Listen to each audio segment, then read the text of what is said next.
Malcom Graham-Wood, and today I'm at Core Finance doing a CEO interview with a difference.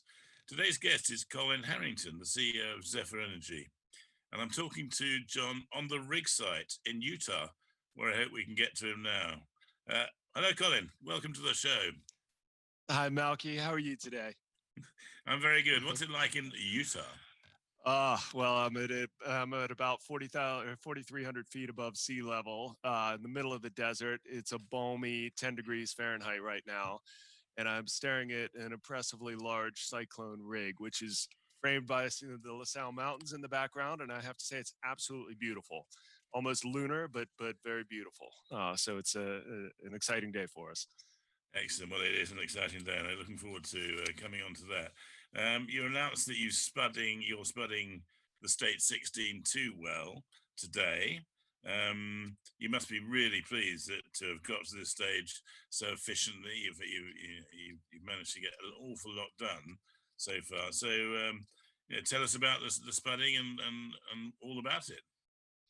Yeah, it's been an interesting process, and I am very pleased we're a couple weeks ahead of schedule. We mobilized the rig over the last week, and it's been a slow process from that standpoint. We had, a few storms that roll in as they do this time of year, and then obviously trying to manage for the pandemic and conditions out here in Utah aren't particularly good at the moment. So we've just getting the rig on site. I've been here for a few days, watching them rig up, getting our service providers on site safely as well, and running through all the COVID protocols and trying to make sure those are as smooth as possible. And I'm happy to say, we're at that point, as you said, where we are spudding today. And, we're thrilled to be at this point and to be able to do it on time or even in advance of what we told people we would. So it's a huge moment for the company.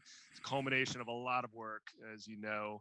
Most of that was before my time, and I'm just thrilled that the team, our partners, the contractors, that everybody's been able to get here as promised, even in some pretty difficult conditions.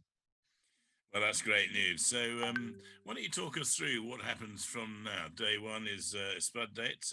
Talk us through what goes on from now in the process of drilling a well out there.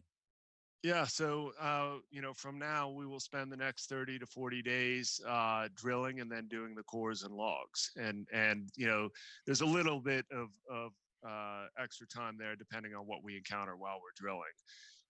I feel good about the team we've put together. We've got a great team, as we've talked about before, of ex-Fidelity Paradox hands, and they're highly experienced in the area. And we've got the crew from Cyclone and the Cyclone rig, which it was a warm rig, really nice. As you can imagine, there are lots and lots of rigs that have been stacked for some time. Yeah.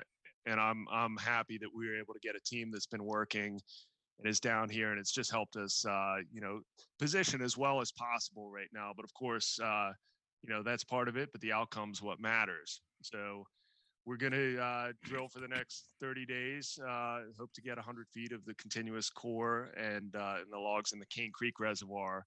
And as we've talked about before, it's the Cane Creek that's historically the prolific reservoir here. But then we also hope to get logs across 5 other zones, which has looked really promising on the 3D. And all of that, at that point goes off to the labs for evaluation. There are going to be things that we know right up front, of course, but, in terms of the sophisticated analysis and evaluation, that's probably 1 to 3 months after we finish the operations on site here before we'll be able to look at it and make a decision as to when and how to proceed with the next steps. Excellent. So 30 to 40 days of drilling, and then it'll be a while in the laboratory, so you won't probably know what the result will be straight away. You might have some decent indications, I would imagine. Yep. And it's a different sort of chance of success, isn't it? Yeah, I mean, we're the goal right now is to get the very best cores and logs that we can, so that we can match it to the seismic and de-risk the next part.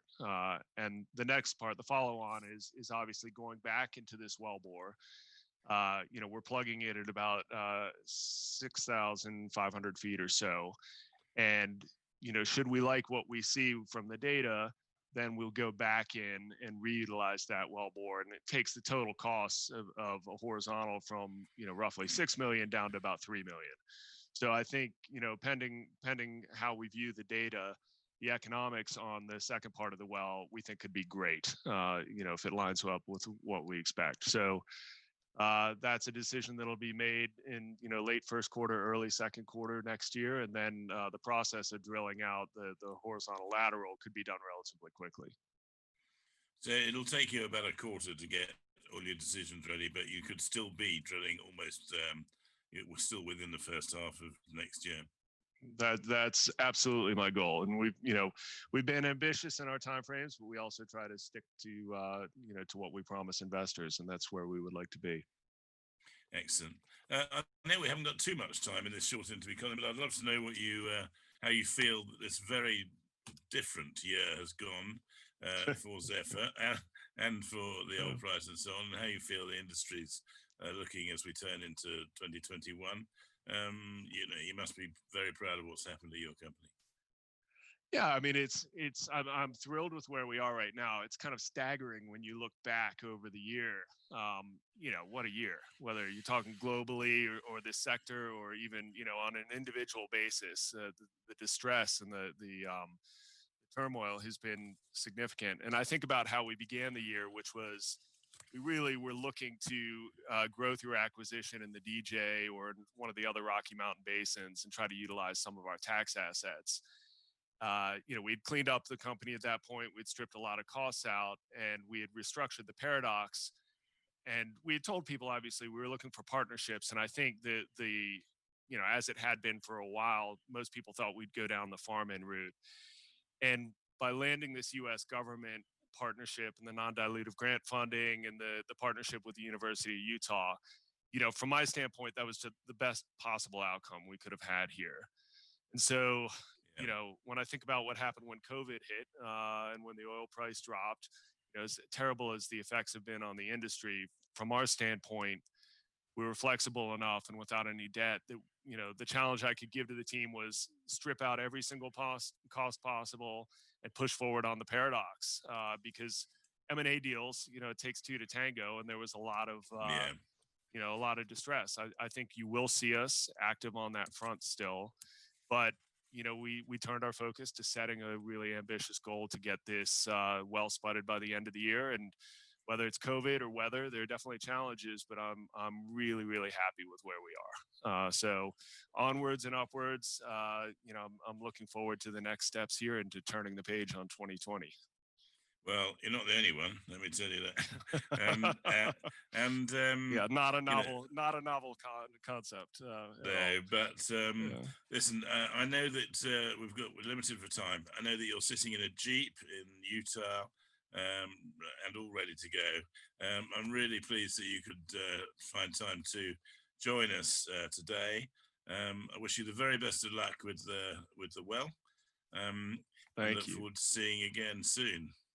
Absolutely. Thank you very much. And we appreciate the time to talk. The pleasure is all mine. Thank you very much indeed, Colin. Today, it's been Malcom Graham-Wood doing the Core Finance CEO interview.